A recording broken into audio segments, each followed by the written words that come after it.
Hey everybody, welcome to the MMA Heat podcast. I'm Karen Bryant.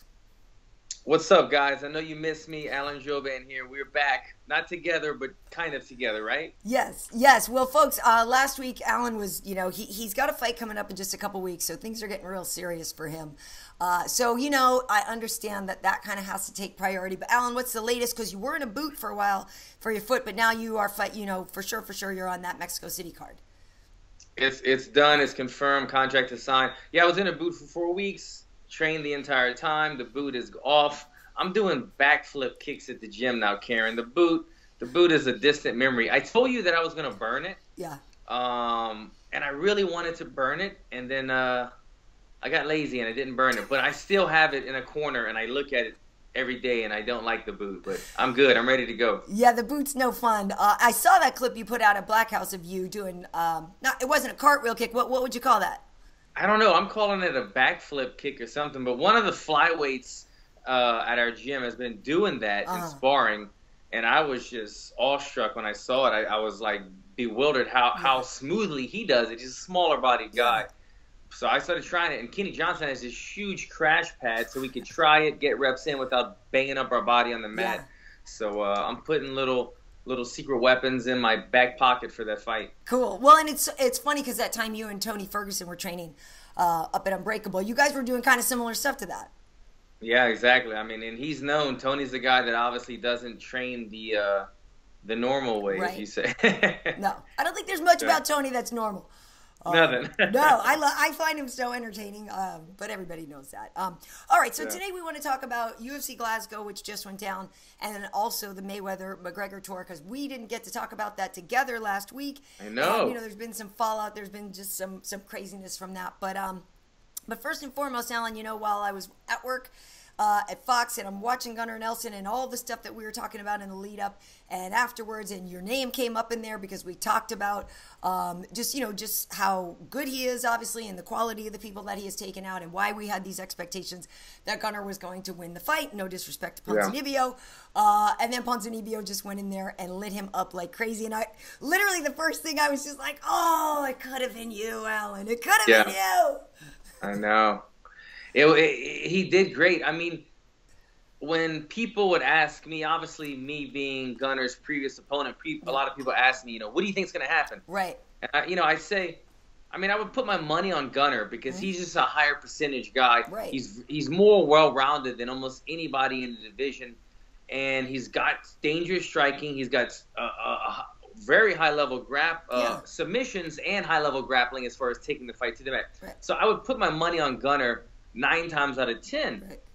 But what I was also explaining to people, I said, if you watch my fight, I'm obviously picking up the mistakes that I made, so I'm sure Ponzinibbio did the same thing. And the mistake that I made, I was too hesitant. I let Gunnar get confident on the feet and kind of play his karate game. Right. And if I could have done it all over again, I would have pressed Gunnar, been more aggressive, and taken him off rhythm. And when the fight started, Gunnar was the one pressing forward. Gunnar was the guy landing the big shots, and Gunnar seemed to be in complete control. Right. But then Ponzinibbio kind of that thing flipped, that switch flipped, and he started just attacking. There's really just one punch. He just kind of said, you know what? I'm going to throw this right hand. He beat Gunnar to the punch, and that was the beginning of the end. Right. Yeah, it was so fast. It's funny, too, because when you try to break down a fight, you're like, it was 82 seconds. But Gunnar, I guess, was trying to say afterwards, and I don't think he's a person that makes excuses, but he was saying there was an eye poke in there. Do you remember if you actually saw the eye poke or not? Because I didn't, and we didn't really talk about that storyline after, and I guess in hindsight I should look for it a little bit more, but at the time I didn't think there was anything wrong with the punches that connected. This is very interesting, Karen. I don't always conversate too much on Twitter, but I noticed I had some tweets asking me what I thought about the eye pokes as well. I was unaware of the eye pokes until somebody brought it up to me on Twitter. Right. I went back and looked, and it did seem like there were some punches that landed and then an eye poke glanced. Okay. But look, the punch landed first, and from everything I saw, the punch landed first. The punch did the damage. We never saw Gunnar, wincing in pain. Right. Or his eye wasn't bothering him. It was the punches that were rocking him. So. Right.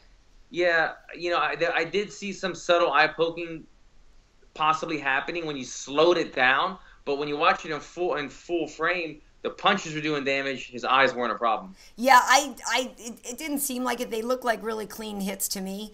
Yeah. I think, there's just, I'm sure he's just bummed. You know what I mean? Nobody's trying to lose, and that was a huge opportunity for Ponzinibbio. He was number 14 before that fight. And he's going in there, and afterwards, yes, he mentioned Neil Magny, and that's something that we were like, oh, that could be a good fight, and because it is tricky, like when you're number 14 and you beat number 8, like how much higher up do you get to go? You know what I mean? It's not like he gets to swap places yet or anything like that. But Neil Magny could be a cool fight. Somebody else mentioned like Kamaru Usman. That's your division. When you look at Santiago and you see what he pulled off, what do you think about that? Well, the funny thing is that Neil Magny happens to be the most called out top 15 welterweight in the UFC. Right. And he kind of jokes about it. I see Neil Magny comments a lot about, like, why does everybody call me out? I'm injured at the time, or he was injured for a while. Yeah. I think the reason behind it is because Neil Magny is not like a threatening type individual, his fighting style. You look at some of the other guys in the division, and you're going to war if you fight Robbie Lawler. You're going to be eating some punches if you're fighting Jorge Masvidal. Neil Magny just kind of outworks everybody. He's very long. He's very rangy. He picks you apart on the feet. He finds a takedown. He trains at elevation. He's got very good cardio. He's not really an intimidating or imposing figure, and so I think that's why people pick on him. Plus, he's over up in Colorado or wherever, training at altitude. He doesn't have that many teammates, so he's kind of a solo guy in the division in terms of all the guys in the top 15 seem to be coming out of ATT. Right. Ponzinibbio, Jorge Masvidal, and then Colby Covington, all are team. So are they supposed to not fight each other now, or how does that work? That's what I'm curious to see. Just because these guys are at the same universal gym at ATT, but they still, I think they still need to fight each other. Yeah, and the other thing too is like you're not going to set him up with a Wonder Boy or a Masvidal yet. Anyway, those guys are too high, and I think those two talked about fighting each other anyway. I think Mike yesterday was like, oh, what about the winner of Lawler Cerrone? Which could be interesting because, Donald, even though he's such a big name, he's not that high up in the rankings yet because he, hasn't been a welterweight for that long. That could be cool. But, the thing about Magny versus Ponzinibbio, I like it just because, they're both long and they have that striking. Like, I just feel like it would be a fun fight. You know what I mean? So that's cool because if you put him with Kamaru is such a strong wrestler, it would be, again, that opposing styles thing, which is cool. But we just saw that Ponzinibbio knows how to take out somebody with that. Take out a grappler, I don't know. I think Ponzinibbio against Neil Magny would make sense. I'd also kind of like to see him against Rafael dos Anjos. Just kind of see where, even though dos Anjos is like 15, and he probably might. I think he's number 10 or so, actually. But that's a good fight. I'd be interested to see that matchup.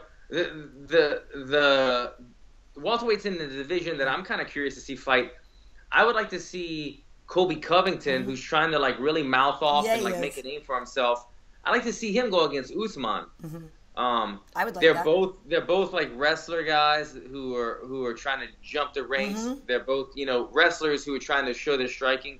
I kind of want to see one of those guys offset each other because whoever they fight, they're gonna kind of dry hump to the mat. You know what I mean? Well, Usman's been doing a pretty good job. I was just gonna say, I think Kamaru is a little bit more dynamic.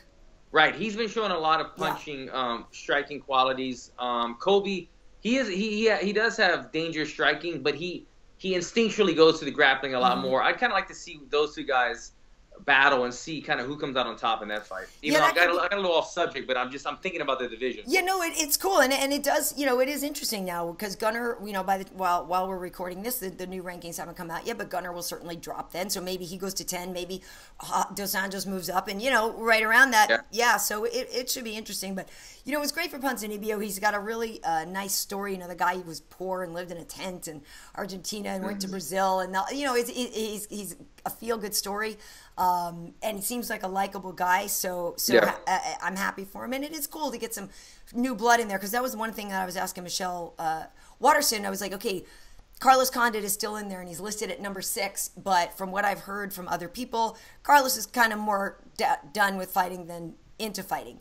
And, that's just the idea that I've gotten from people. They say, he still trains, not as hard, not as often maybe, but he has other things in his life, going on.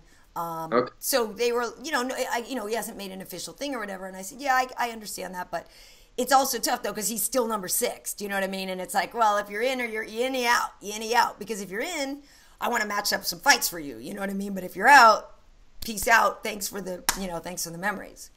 I completely agree. I mean, Carlos is awesome. We love watching him fight. He was a guy that I had in my head. If I would have beaten Gunnar, I wanted to call out Carlos. That would have been amazing. Well, because he's high ranked. He's an exciting fighter. People watch him. Yep. But he's just so inactive right now. He's not letting anybody know what's going on. He's not looking for a fight that we're aware of. Nobody has heard of anything. So he needs to kind of make up a decision. I'm not trying to be hard on Carlos. He's definitely deserved his rankings and his credibility.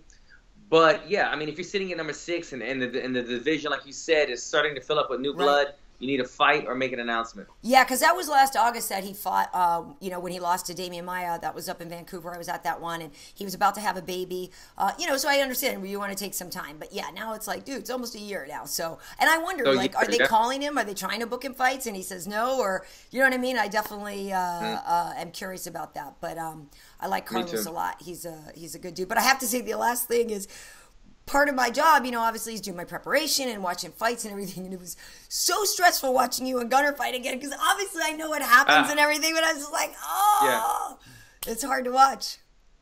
It's crazy. Like, my son, he loves toy guns. Yeah. Okay? My son, Cage, loves toy guns. And every time they would show the highlight for this week, he's like, Gunnar. Gunnar's cool, Dad. He's got a cool name. I'm like, okay, enough. He's not that cool, Cage. Calm down.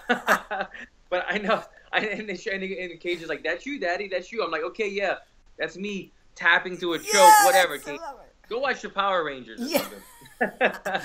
It's all right. Listen, he's really good. He's really good. There's no good. And he's a good guy. He's a good individual. I have no dislike for Gunnar at all. I don't think it's possible to.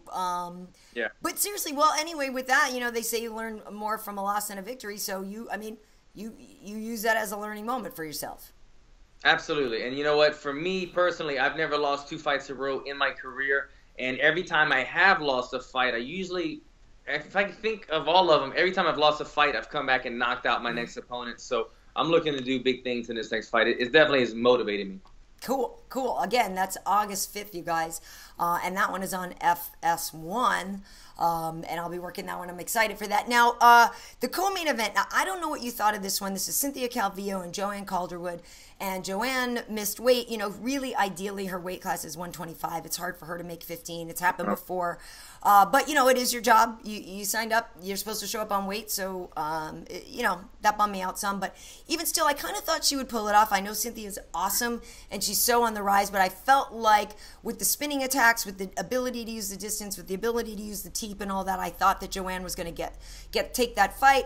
Then when it was playing out, it was close. And I know that Cynthia threatened with some some submissions. And she was, had much more energetic and everything. But I don't know, I guess when it actually came to the strikes that landed, I thought Joanne landed more. And I kind of thought at the end, I was like, I can't commit to this all the way. I thought maybe Joanne would get like a split decision win. Not to say that the Scottish judges were going to give the hometown girl something, but that happens. But I was okay with Cynthia, winning that fight. She's the one who came closest to finishing it. But I didn't understand that she got 2 30-27s because I didn't think she won every round. Yeah, I was shocked when I heard that. But honestly, I was thinking kind of the same thing as you. I was watching the fight, and Joanne and Cynthia, right? First names, last Joanne and Cynthia. Yeah. I'm watching the fight and thinking Joanne needs to do some more because she's bleeding. It doesn't look good for the judges. It is the new scoring system, I believe. Yeah. And she's gotten taken down as well. She's showing blood, so it's kind of like she's losing the striking on the feet. And she's getting taken down. She needs to do something big. I didn't see a lot of the teeps or spinning attacks or some of the more devastating striking that she's shown in other fights. I feel like she wasn't able to show it in this fight as much. So I think the decision went to the rightful owner. But I don't know if she dominated the 30-27. I agree in that. Yeah, because I feel like, Cynthia was so good at moving around and not letting Joanne get that timing to start spinning and smashing her, Yeah. spinning back fists and stuff. So yeah, I think that Cynthia had a good strategy in being so mobile. But again, just dancing around and moving isn't winning either. Do you know what I mean? Agreed.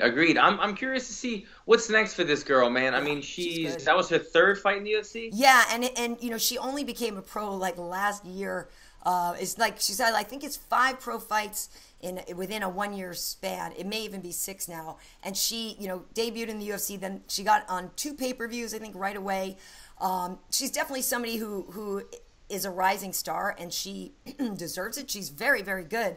But you know what I mean? You at the same time, you're like, okay, cool, but slow down. Like, don't let her get a title eliminator yet. Like, let her keep working her way up. I don't like when people get rushed too quickly, because look what happened to Paige VanZant. She came out and she made an impact, and she was scrappy and fun to watch, and she wasn't ready for the some of the opposition that was put in front of her. And then I think that it's more damage than good. She still needs the fight experience. She's good, but you could see that if she went up against a very well-rounded striker and grappler, that they would exploit some of the holes in her game. She seems to me to be a little bit quicker, a little bit more like when Paige VanZant came on the scene. She seemed a little bit more like athletic and grappling savvy, more than the other girls that were just kind of like a little more off balance. And that's what I'm seeing out of her right now. She's kind of more athletic, a little faster. She's good on the ground. I saw during the promo she was saying, "This is my ocean. I'm a shark in the ocean when you hit the mat." And I'm like, whoa, you're like 3 fights, you know, a couple fights into your career. Right. I don't see how you can be that deadly on the mat. You've been better than some of the average girls on the mat. But once you get some of those high-level girls, then, you know, it'll tell a different story. So I'd like to see them continue to slowly build her. I'm agreeing with you. Slowly build her. If you keep sprinkling her on these cards, let her name get out there, let her keep making some money, building her resume, but don't bring her to the top too soon. Yeah, because she is really fun to watch. So, and I like that confidence. You know, there's a lot about her to like, for sure. Yeah. Cool. Yeah, and she's a cute girl, too. Totally. You know, she's marketable. Totally. Well, the other thing, too, is, you know, we say cute girl. She's actually 30. So I feel like there might be a part of her that's wants to get fast tracked. Do you know what I mean? But then again, if you still are just young in fight experience, and even though you're 30, if you haven't been beaten up for all these years, then you're fine. You know what I mean? She's fine. She's fine. I'm not. No, I agree. I know that sense of urgency though. I always told myself I got to go pro before 30. I think I went pro at 29. I'm 36 in a couple months, so she's got a lot of time. But once you start getting around 30, that's where the majority of MMA fighters have already retired. So she's probably thinking, let me make the most that I can do in this short window that I have left. For sure. Well, I also, you know, there were a couple things over the course of the night that I also thought were awesome. Like, I really like Paul Felder. I thought Paul Felder and Stevie Ray were going to have fight of the night. They actually didn't end up getting fight of the night because Felder finished him so quickly. But that dude... he's just like vicious, and he looks like a tank out there. He's absolutely gigantic. I thought he seemed like a welterweight compared to Stevie Ray out there. But Paul Felder, man, he just is so fun to watch. And, you know, before that fight, it was hard for him. His father had passed away before his camp. So, you know, I'm sure, he had a lot on his mind. But I just thought that was awesome. I was like, right on, dude. That was a great, great, great performance from him.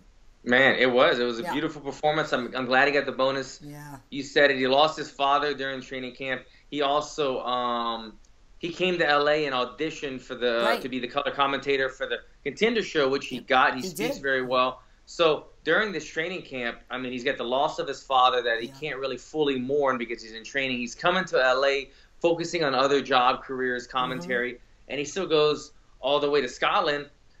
Fighting in a different time zone, far away from home, gets the big finish over a very tough Stevie Ray. Stevie Ray's a guy that's only been in the UFC for a little while, but he's beaten some big names. He was on a tear, and so for Felder to put him away in that fashion, props to him. And he also made a move in his camp. You know, I know he was in Albuquerque for a little while with Cowboy, I believe. I don't know if he went immediately after there somewhere else or if he was kind of bouncing around, but he obviously ended up at Rufus Sport with Duke.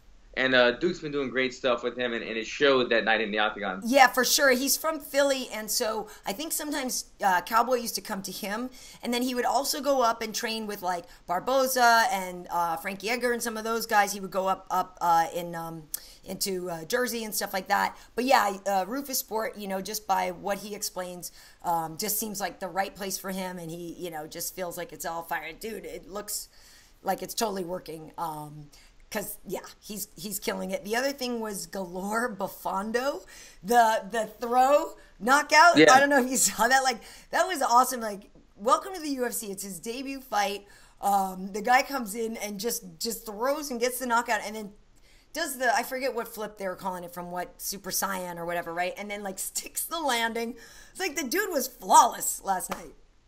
The guy had a slam knockout victory in his UFC debut. And he did it with pigtails in his hair. I know, he had the afro puffs going. I was like, right on. He had afro pigtails. Totally. And he slammed somebody's face to the mat so hard that their brain bounced off of their skull and knocked themselves out. That was pretty crazy. I was driving home from the gym. I was teaching class, and I started hearing about highlights on the phone. I'm trying to drive and watch it, and I had to go home and watch it immediately. And, yeah, good debut for him, man. It was an awkward – he kind of, like, got around the guy's knee, took his base away, and threw him. And it was the guy – Conor McGregor's teammate, he landed very awkwardly. It was a weird thing. It's something that it seemed like it wouldn't knock you out, but the way that he fell, I guess it hit him just right and just oriented him enough, to get ground and pounded out after that. Yeah, that was crazy. So we were joking after that, like, from now on, if it happens again, you got Bofondoed.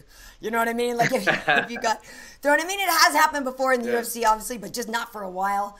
So that was kind of fun. But yeah, all in all, go ahead. Oh, I was going to say, and my boy Khalil Rountree. Khalil! Dude, the big knockout. Khalil handled business. Him and his opponent, I didn't see the lead up into the fight, but apparently there were some intense stuff. Yeah. I saw the stare down was an intense stare down, but Khalil seemed to have a little bit more animosity lingering inside of him after the fight that we saw. But I was proud of his performance. I didn't love the standing over his opponent for too long, but he did great. Yeah, I didn't necessarily love that either, but I loved his performance, and it's so funny because we were sitting there watching it, and I had thought he would win this fight, by knockout. It seemed like the right kind of person for him to fight that isn't too fast on the feet yet. Like, Paul Craig seems like he has potential, but I feel like, he's still, when I watch him, I feel like I'm watching somebody that is still thinking a lot about what they're doing. Do you know what I mean? I don't feel that sense of true muscle memory yet, or that sense of flow that comes when people are, just more experienced. And just not as athletic as Khalil, because Khalil actually is a super explosive individual. And he used to be a chubby kid. He was a guy that was, like, very, very heavy. Like 300 lost pounds. Lost a tremendous amount of weight. He can now actually fight at 185, but he's kind of bouncing back and forth between 205 and 185. He looked to be the much smaller man, Khalil did. And at stare downs, his opponent, Paul Craig, his head was enormous. It's huge. His head was like twice the size of Khalil's. But Khalil is such an explosive individual. When he lands, he hurts everybody. Yeah, and it's funny, too, because we were calling for that when they were fighting, and we were both sitting there with Kenny, and Kenny's like, uppercut. And there was a part where it could have sneaked in, or like a shovel punch, and then, sure enough, Khalil got him with that short little uppercut and took him out. And for any of our fans that aren't that familiar with Khalil, he was a teammate of mine in Black House. Yeah. He was on The Ultimate Fighter. He's still got some holes in his game. Grappling is his biggest area that he needs to work. But let me just tell you about, when I talk about his explosive potential, he's a guy that within a 2-week realm, he knocked out Anderson Silva in sparring and knocked out Lyoto Machida, or dropped Lyoto Machida in sparring. So this is a guy that has that kind of power and explosion in his striking, and he can do it against the highest levels, against the best guys in the game. I've seen it firsthand. So he's a guy, if his grappling game can come together, he's a guy to look out for in the future. Absolutely, and the grappling hole is really why he lost the Ultimate Fighter. Andrew Sanchez is a grappler and just owned him on the ground.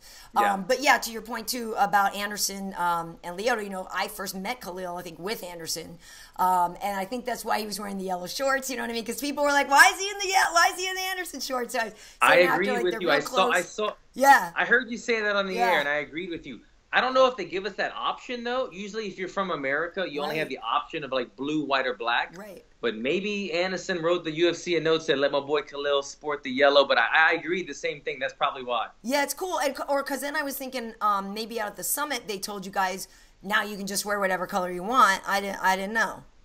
They didn't give me the option. Like, they just asked me yesterday. They said you could do blue, white, or black, and that's been my only option since Reebok has come in, because blue is kind of the official American color, where like red is Japan, yellow is Brazil, obviously. So you're going blue. You're going blue in Mexico City.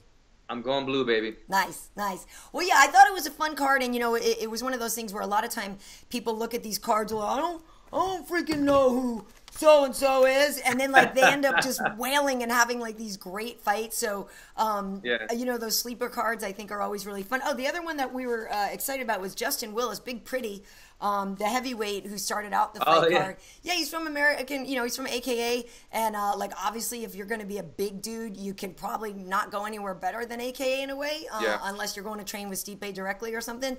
But I was like, if this guy is training with DC and Kane and guys like that, he could turn out to be good. I actually was, you can't judge a book by the cover type thing. At first, the guys didn't look that physically agile or whatever, but they went this. I thought it was cool, and I was like, all right, we need some new blood at heavyweight. And this guy he might be all right. Yeah, he was a little bit more agile than I thought too, because seeing him at first you wouldn't think so, but I saw him throw like a low kick. Yeah. He lost his balance, he hit the ground, and then he based out on one hand and got back to his feet, and I was like, damn, that's something that like a 25er would have done, but not a 275-pound man. And obviously, he said it. I saw DC put out a post, look out for my boy fighting. So obviously, he's probably put in a lot of hard rounds with the champ. He's got that experience. It paid off and get through the win. The last Sunday night, last night. It was cool. It was cool. So there was that, and I just want to address something that that happened on the show, and you were even asking me about it before we recorded. Like, just so people know, I freaking love Bisping. Like, he's great. And he was trying to get me, and there's this clip that went out online, and I don't think they put the whole description out, but he's basically sort of screaming at me, there's no debate. You always have to keep your chin down, which mostly I agree with. But my point that I don't think is in that little clip that we were talking about beforehand is with Gunnar, that his stance, yes, while upright, has been successful for him. And he, at the time before that fight, was ranked number 8. And you probably wouldn't have gotten there if that stance didn't work for him. Michelle, who's sitting right next to Michael, is a karate fighter. Kenny brought up Wonder Boy. So we were saying, I get it. I understand your point. But it doesn't always have to be a bad thing if you're so good at that style. Obviously, Lyoto, for the longest time, was very dominant with that style as well.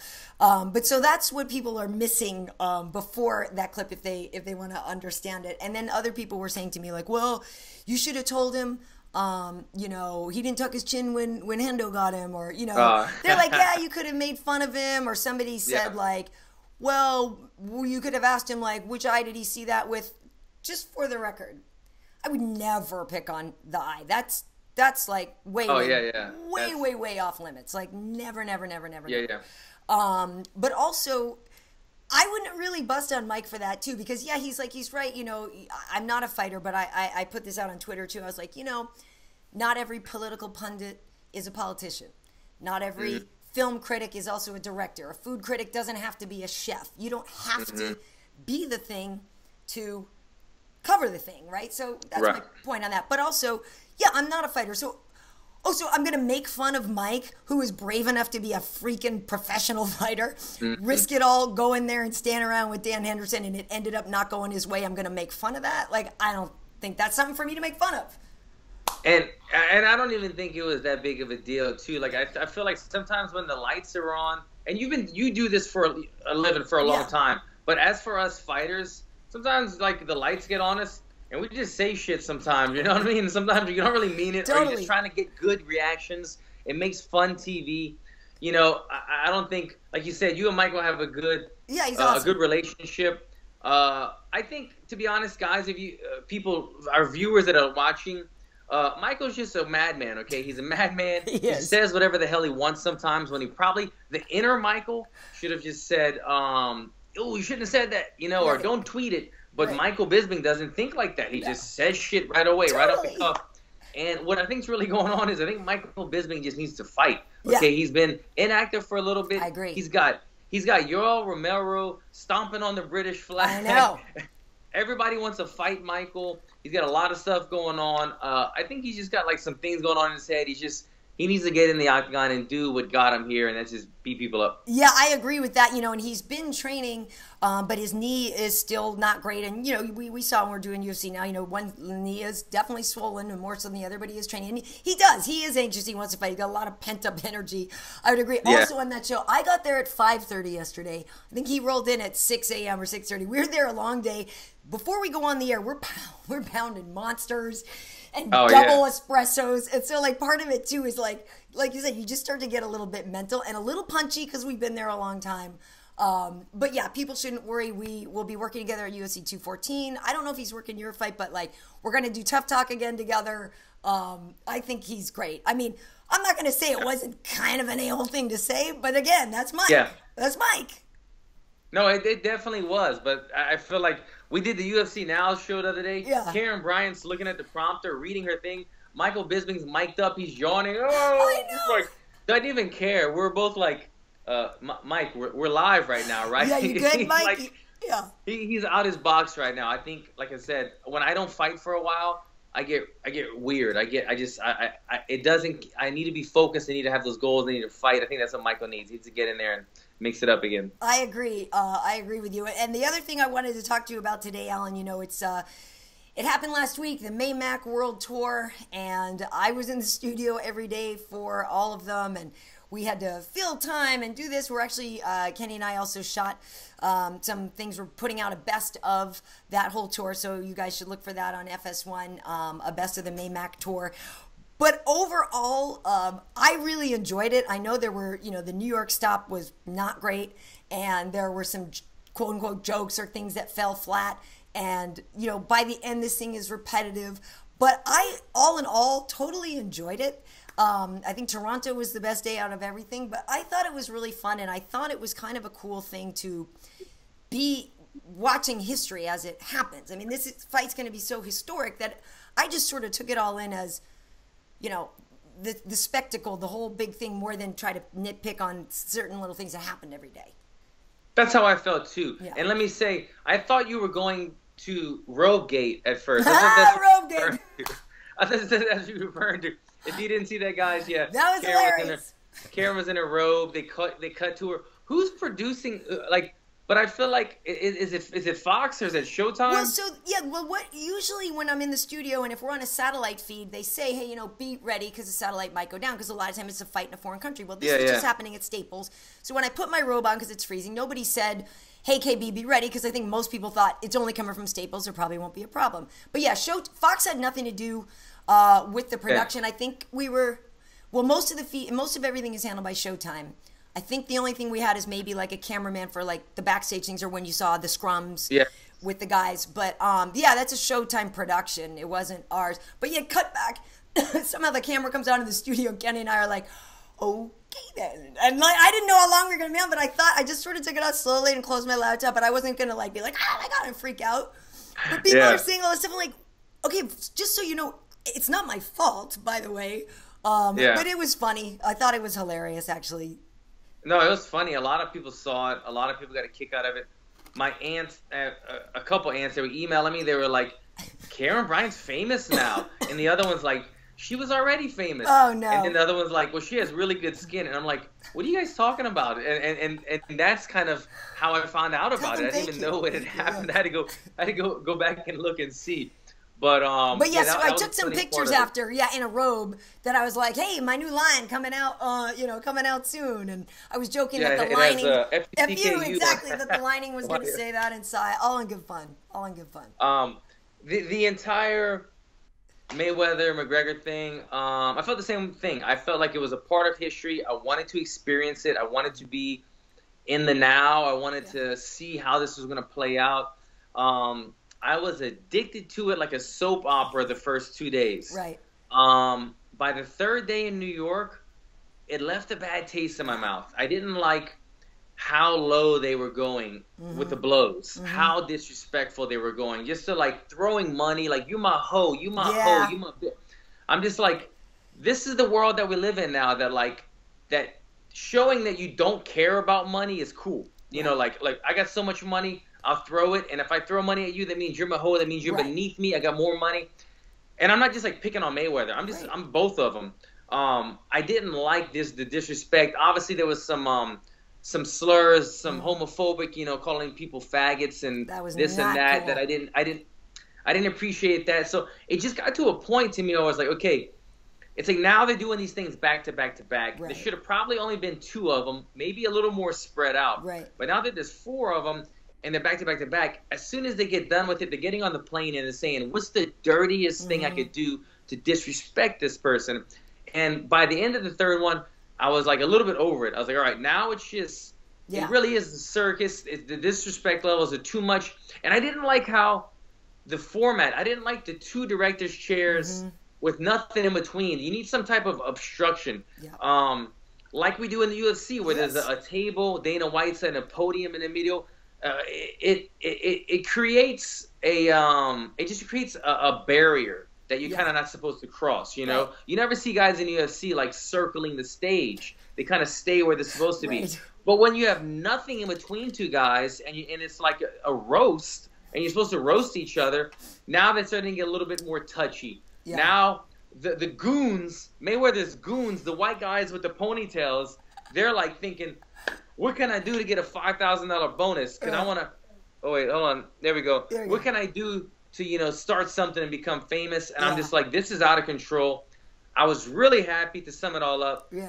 By the last day, I feel like whatever – I don't know if it was London's call or what, but I feel like things in Brooklyn didn't go well. Mayweather kind of bombed. He tried to be the spokesman for hip-hop, which he has no right to talk about. Like, who cares if you think B.I.G. is the greatest of all time? Right. I know you guys are both notorious, but, you're not going to win over this Brooklyn crowd by saying, rest in peace, Biggie. Right. They see through that. So he bombed in that. But what I'm getting is I like that in Brooklyn, they kind of put a table in between them. Yeah. You didn't have all the goons and bodyguards. In London, they had the table afterwards. Exactly. Yeah. In London, they didn't have all the yes men and all that on stage. So it was more appropriate for what it should have done. Yeah, I thought that the part of the problem in New York certainly came from the fact, too, that they were so late. And I don't know if people were seeing all this stuff. Like, I was watching it on Kenny's phone that somebody, I guess it was one of the dietitians or something, was in the car, and they ended up having to get a police escort. They were stuck on Brooklyn Bridge or something. The police were escorting them down the wrong side of the road and trying to get so. But yeah, they were way, way, way too late, and the crowd, was just deflated. Your energy's going down, down, down, waiting that long. And so, you're there and all these people showed up to be your fans. Like, you can't be that late. You know what I mean? Come on. So I thought that was kind of crappy. I didn't like how late they came. I thought Floyd did the best in New York, though. Like, I thought that was his best day. But the stuff about Conor and people like, oh, he's so racist and all this stuff. And I was tweeting to a couple people, but I also said, look, I can't get into a race discussion with you on Twitter because it's not possible to be rational. But the long and short of it was, I don't think he's a racist. I've spent time around him, and I just don't think so. I think that, those were some quote-unquote jokes that didn't really fly, but I don't think he's racist. And I also really... Part of it is not just because of how I feel when I'm around him. I've never gotten anything to indicate that from any of him or Artem or any of these guys. But also, to me, it's like he's so successful and he's so able to conceive ideas and make them into reality. Like, I don't know if people are gonna be like, you're such an ass kisser. I swear to God, if you got to evolve past the dumb stuff. Do you know what I mean? To get into where he's doing and what he's doing and the success I got to believe something as petty and stupid as racism, ain't got time for that. Like, you know what I mean? To me, it's like, what good would that do? I don't see it. I like that thought. Here's 2 things. I don't know which way I'm going with it, but 2 things to think about. One, this may be ignorant of me, but I almost feel like Conor doesn't even know better. He doesn't really know the American culture. Well, right. He's from a different place. They think differently about it. Yeah, they don't. He maybe doesn't know that saying "boy, dance for me" to a black guy might be interpreted the wrong way, rather than just being like, right. Conor, in my mind, he's trying to be dominant. But he said it to Nate. Right, exactly. So maybe people didn't see that, but I guess there's certain things obviously for sure they're trigger words. They do a white guy, not a black guy. Yeah. So I just don't think he's aware of the kind of unspoken things that we have in America. He's not from here. The other side of it is, this is how boxing is, and this is one of the things that turned me off of boxing, is boxing press conferences get very personal. Yeah. They get very racist. A lot of things get brought up in boxing. They play very dirty. It's kind of all about the money and this and that, and I never liked that side of boxing. And like I said, I don't know if Conor studied other boxing press conferences and said, okay, this is how you play in boxing, or if he just kind of was going off of the dome and not realize that he was being somewhat racist, or it could be interpreted of being racist.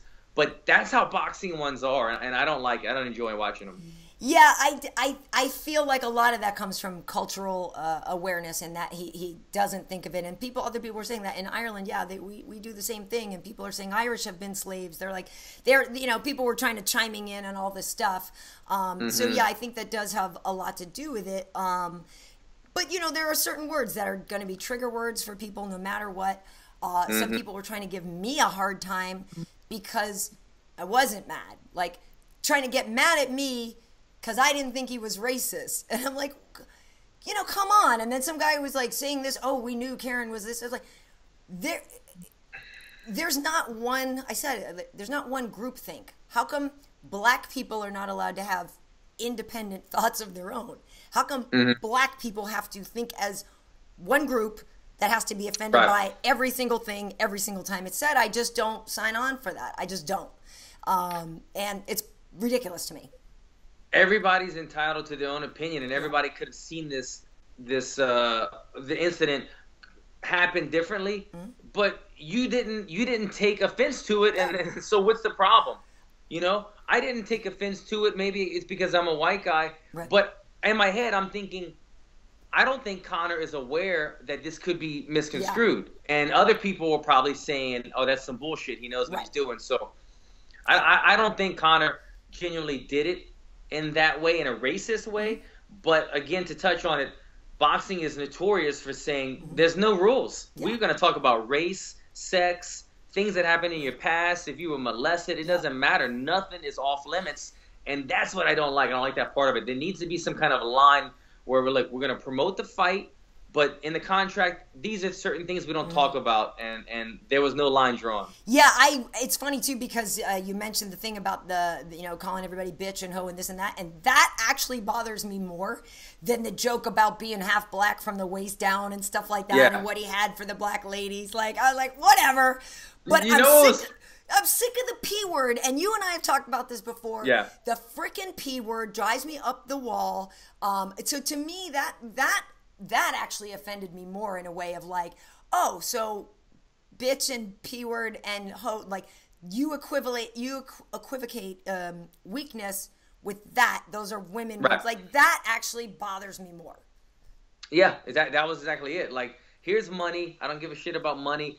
You my hoe now. Right. You my bitch. And it was just spiraling out of control. Yeah, it was bad. That was, and you saw even Dana was like, sorry for the shit show. Like, Thursday. Oh man, I let my son watch the bloodiest fight in the world, but I'm like, Cage, get the hell out of here. You cannot watch this, because I don't want him seeing this and thinking this is what society is. This is cool.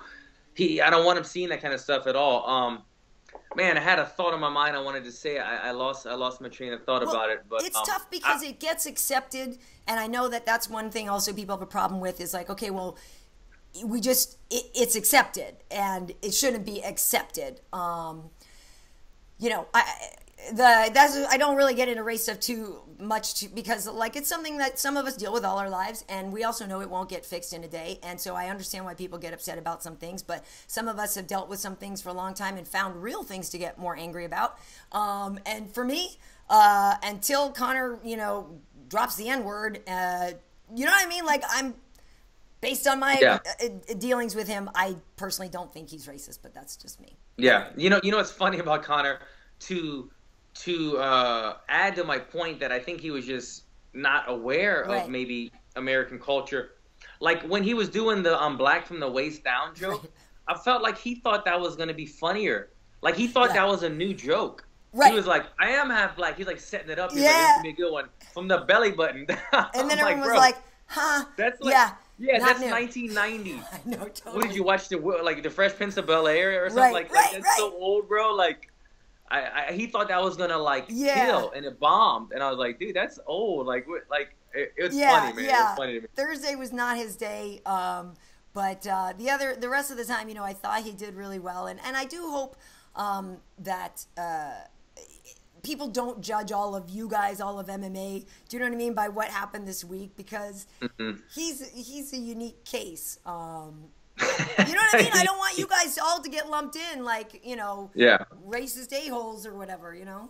Well, the only thing that the racist I think that'll be short-lived. Yeah, I think that'll be short-lived. The only thing I could see with other MMA fighters is like anytime MMA fighters now go to boxing gyms, it's going to be kind of that war again, where boxers are looking to knock out an MMA fighter, and vice versa. So it's kind of bringing those two back.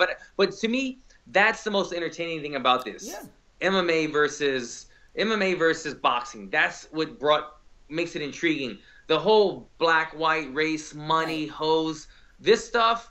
I know they're selling fights, but this stuff is becoming the forefront. I don't want it to be. I want it to be, what does one of the best pound-for-pound UFC fighters in the world do against the best boxer in the world? Let's see.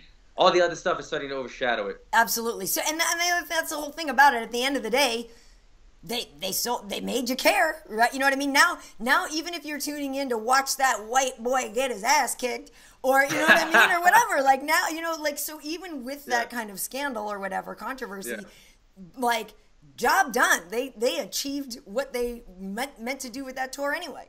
4-day global tour, selling out arenas. I mean, how many people were tuning? I was literally, our ratings every day that week. I'm driving with my phone, the Fight Pass or whatever on my phone. I'm like, I had to tune in. It was soap opera for combat sports. I tuned in enough to make me ask you this question, Karen Bryant. What was the best outfit of the entire tour? Well, the FU outfit kind of takes the cake. Okay. Yeah. For Floyd, I liked the last day. Floyd, I thought, looked really good, and we looked it up. It was a Balmain sweater, jumper, or whatever. That's the Floyd had on? It was Balmain? Yeah, at first I thought it maybe was Versace because it looked like it had the shield thingy there, the crest. But we looked it up, and I'm pretty sure it was Balmain. I thought he looked really good on Friday, Floyd. Kind of blinded by the ice and all of that. But I did think the FU suit, I mean, you can't top the FU suit. But I really like those pants with the fur coat. Like the pants themselves, you know what I'm saying? I thought like those pants were kind of dope. The Gucci outfit. It's funny how fashion is starting to come sprinkled more in the MMA. I mean, it's true. Like, you didn't see that much fashion stuff happening in MMA. Now everybody's wearing their suits to the press conferences. They come in dressed to impress. Right. Guys like Conor went from the suit. He still does the suit, but now he's going and getting dressed by like Gucci in these crazy looking outfits. But honestly, like, it's cool. I really like it because this is the kind of stuff that like the fashion world loves. They're getting involved now. It's putting more eyes on the sport. It's the kind of stuff that, like, you look back in 20 years and you see Muhammad Ali wearing some cool getup. Same thing, man. Like, you're going to look back in 20 years, and I'm not trying to make this bigger than it sounds, but, like, Conor wearing some polar bear Gucci outfit, shirtless on stage. It's cool, man. It makes it more monumental to me. It makes it bigger than it is. So I like it. Absolutely. And to your point there, this reminds me, I think if I can remember them. So I believe that for sure this is going to be something that we remember for a long time, and it is historic, right? So when we were on the air the other day, I was like, Kenny, we had time to fill. I was like, I'll run some ideas by you, because I was like, you know how they call it, the rumble in the jungle and the thriller in Manila. I was like, so let me run some stuff by you. So I had so there was one that was just like the scramble on the scrap on the strip or something like that was one that wasn't my favorite. Okay, so there's the Donnybrook in the desert, because the Donnybrook is right, and that's kind of has that Irish flair too, right? The Donnybrook in the desert. And then there was the beat down in Heat Town. That was like one of those. And so because it's it's in the desert. And I think I had one more That's about... Mayweather beating down Conor, I assume. I guess, yeah. I mean, whoever wins, whatever. Yeah. But then I had one more. There was one more about like, the scuffle on the strip or the smash. I don't know. I forget. I wrote them down somewhere. But the beatdown and beatdown and the Donnybrook in the desert are kind of my favorites. So it's tough, Las Vegas, and doesn't rhyme with too much. Well, right, and there's not a lot of words that start with N, so you couldn't use Nevada. Like, there's not a lot of words that mean fight or scrap or you know what I mean. Yeah. And then or if you do, I did one of them was like in Sin City or whatever, but still. That's what you have to use. Yeah, like I don't know. We're but limited I here. was sitting there. Let me come up with some names. What rhymes with T-Mobile Arena? Exactly. I didn't even think of T-Mobile. I could have used T-Mobile, but I was trying to concentrate on like desert or Vegas or something like that. But yeah, I wonder if they will end up coming up with some kind of ridiculous name. It'd be funny if they did. Yeah, it'd be cool. Yeah, the Donnybrook in the desert. I mean, I just should maybe go get that trademarked. That might be the one. Hey, so this weekend, looking forward, I will be going to Long Island for UFC on Fox. I'll be doing all the FS1 stuff. I know we've been yapping a while, but just quickly, what's your take on Weidman versus Gastelum? Man, I haven't given it enough thought yet. Weidman on a little bit of a skid. Yeah. Gastelum been kind of killing it lately. Mm-hmm. I hate to go against Weidman, man. I kind of feel like Gastelum he moves so well at this weight class. He's kind of like the faster guy. He's got a good wrestling base. Weidman's a better wrestler, but I feel like Gastelum would be able to, kind of sprawl and shuck him off if that's the route he wanted to take. I would love to see Weidman, because I like Weidman, get the W here. It is in his hometown. Man, last time he had the big fight in his hometown of New York. We know how that went down. This would be devastating to him to get the loss. I'm going to pick Weidman on this one, but don't put your money on it. Okay, yeah, because I agree with you. Chris has lost twice in New York already, and the last time was the Musasi thing. He lost at 205 to Yoel. And I think he was so frustrated by the things that happened in Buffalo with the Gegard fight that he was initially kind of saying he wouldn't fight in New York again. But I'm glad he's doing this because he was really instrumental in getting MMA even legalized there in the first place. So to me, it's such a tragedy that this stuff is all going poorly for him when he fought so hard to make it happen. He's going to have a huge size advantage. He's going to be much, much bigger. And he actually was doing very well in that first round against Gegard. He looked good. So I feel like he still has the skill set for sure. Now is it a mental thing? Is it the belief? Is it I'm on a losing streak. Am I a loser, or does that make you go out there and just throw everything at him, go, balls to the wall or whatever, because you have nothing to lose, but you have everything to lose. But you got to just go for it. I think Kelvin is definitely good, and I think he surprises a lot of people. But with Kelvin too, people are like, well, he's doing great at middleweight, but he beat Vitor, who we know is not the same Vitor, and he beat Tim Kennedy, knocked Tim Kennedy out, which is legit. But Tim Kennedy was rusty, hadn't fought in a while. You're right. So it'll be interesting to me. Listen, if Kelvin beats Chris. Well impressed. Because I think he has the tools to do it, but I feel like this is gonna be a fight that Chris will turn things around in. Those are valid points coming from a professional prompter reader. Oh, let me adjust my prompter here on my laptop. You're right. Scroll past. I don't need to throw to commercial break. I knew it. Yeah. Wade was telling you what to say the whole time. Totally. Oh, you had me. Yeah. You had me for a little bit, Karen. Yeah, I got an imaginary IFB in here and everything. That's funny. All right, Alan, so you have a couple weeks left in your training, and you're doing, I don't want to give away your secrets, but you're making sure that you're going to be acclimatized, because high altitude is a real thing, so. Super high altitude in Mexico City. If you haven't been there, it's over 8,000 feet elevation, I believe. And it's just the air quality. The pollution is so bad there that it's kind of like if you've been to the South. I'm from Louisiana. You get off of the plane, the humidity hits you. It's harder to breathe. That's what everybody tells me. We're going, making sure I'm doing everything possible to get ready. And I will be ready. I'm going to be in shape. going to be a good night. Awesome, awesome. Looking forward to it. And up until then, like we mentioned, you had that cool clip of you training at Black House. So where should people follow your training? Yeah, guys, check me out all social media bases at Alan Jovan. All right, and then obviously you're watching the MMA Heat podcast. We have MMA Heat on YouTube, Facebook. I have the Karen Bryant channel here on YouTube as well, and on Twitter I'm Karen Bryant, Instagram KB Heat. And Alan, I think our UFC Nows start to air this week. That I think, right? The ones we did the other day, or not? Yeah, because we were covering. I forget who we're recovering, but they got to be coming out pretty soon. Pretty soon. If you're not watching UFC Now, it's on Fight Pass. Check it out. Karen's a host. Kenny Florian's almost always on there. I'm a guest host pretty frequently. Yeah. And we did some pretty fun ones with Michael Bisping just recently. So check those out. Well, Michael, who keeps just going, don't help your podcast partner out. Don't help your podcast. Yeah. That was very funny. We were teaming up on him just because I destroyed. By the way, I will take fame to this. I destroyed Michael Bisping in the trivia questions. He downplayed it and acted like he didn't care. But if he would have won, he would have thrown it in my face.